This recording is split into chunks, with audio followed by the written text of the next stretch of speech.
Welcome to Our Sweet Home Life. It's Glenda with Our Sweet Home Life. And today I am making some oatmeal cookies using almond flour and palm sugar. So stay tuned. But what we're going to start with is parchment paper. Putting parchment paper in our pans. How many of you ever thought we're getting the parchment paper in the pans just right? Well, let me give you a little bit of a tip. I'm going to take this parchment paper and roll it out and kind of measure it to my pan to the best of my ability. And then I'm going to take it and tear it off, of course. As you can see, that did not tear real straight. So I'm going to take it and put it like that and make a crease. I'm going to make a crease there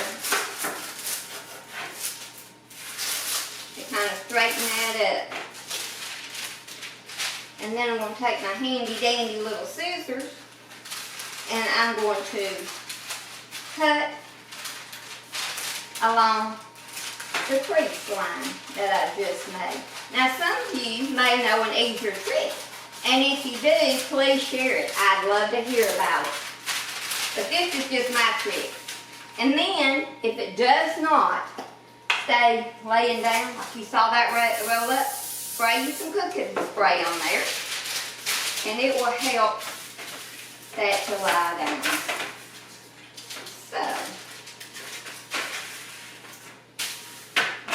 that's my little tip on the parchment paper. And I have my oven preheated to 350. Okay, I'll begin by telling you the ingredients. We have 3 cups of almond flour. I have 1 cup of the quick oats, 2 eggs beat together, a cup of melted butter, 1 teaspoon half a teaspoon baking soda and a half a teaspoon salt, 3/4 of a cup of my coconut palm sugar. We're going to use a teaspoon of vanilla and 2 eggs beat. And I have like a pack and a half of these little raisins. And I have some dark chocolate chips I'm going to be adding. So we're going to start with our butter.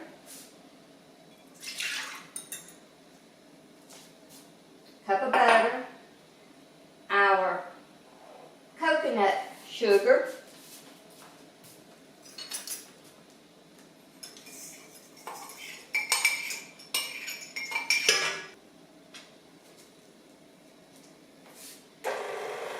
We're going to add by mixing those together. And now we're going to add our eggs. You don't want that butter to be hot because it'll cook your eggs. But that's 2 beaten eggs there.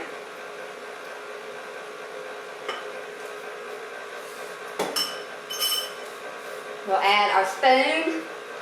We'll add a teaspoon of vanilla, and usually I just use the cap for my measuring cup. There's a teaspoon of vanilla flavoring. We'll add our salt and our baking soda, half a teaspoon each. And then we will have 3 cups of almond flour and a cup of oats, and then we'll gradually add this in. Now be careful that you don't get it in the beater like I did when I was making some frosting, and my spoon went flying across the kitchen. That was not a pretty sight.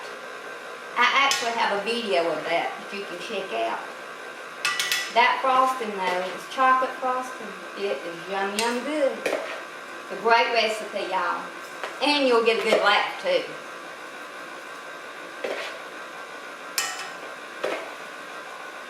We're just adding this in.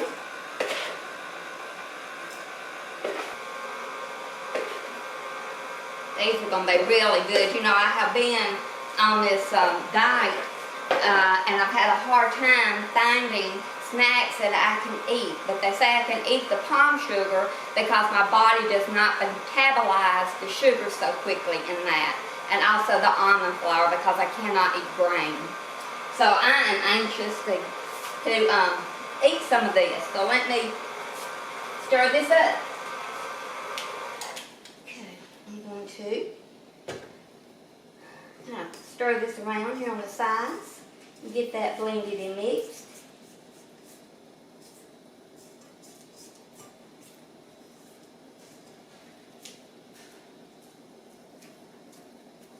And then I'll add me some raisins.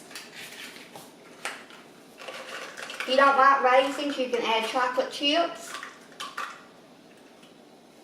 But I do like some raisins, so I'm going to add some raisins.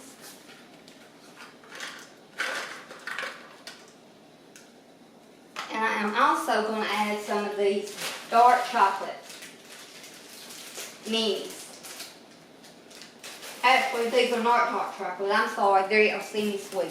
So I'm not going to add that mini of those. I thought that was just the dark chocolate. So that's what we got.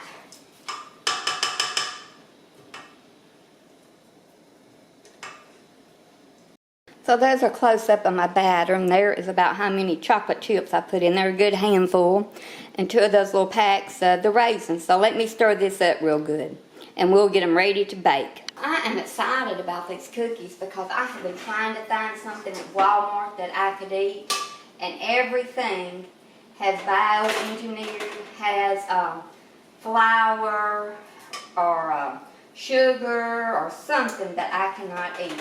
So I will be so excited about getting these cookies. I'm believing they're going to be really, really good. So if you're on a diet, that gluten-free diet, you may want to try these cookies.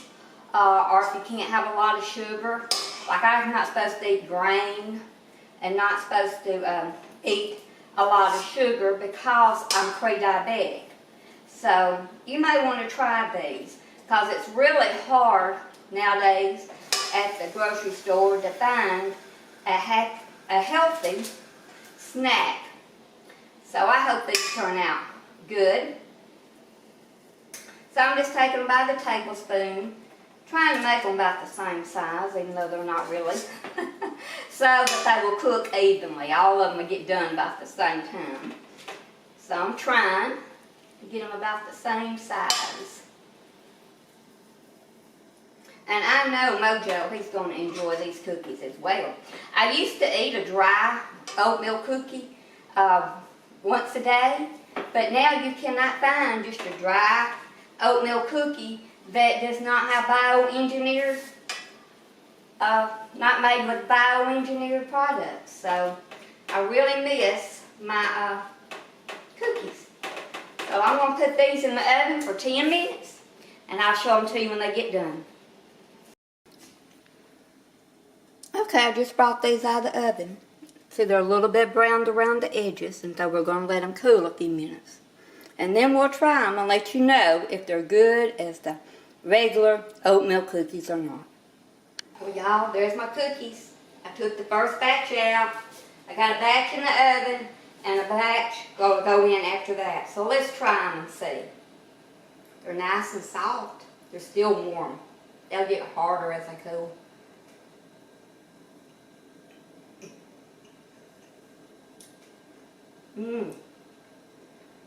Got me a bite with a raisin in it. Very good, y'all. I really like it. This palm sugar tastes sort of like brown sugar. So these are really good, y'all.